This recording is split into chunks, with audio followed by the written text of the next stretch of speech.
का हो गई बहनी? का बर रोवत हस? बता ना, कौन का बोलिस तोला?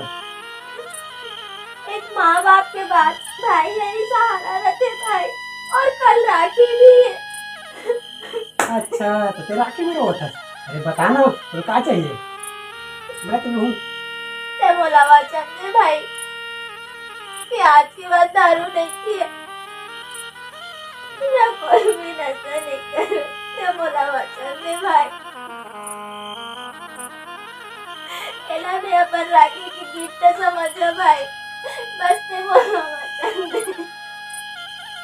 ठीक है, आज के बाद मैं तेरा वचन देता हूँ, ना मैं दारू पीऊँ, ना कोई नशा नहीं करूँ।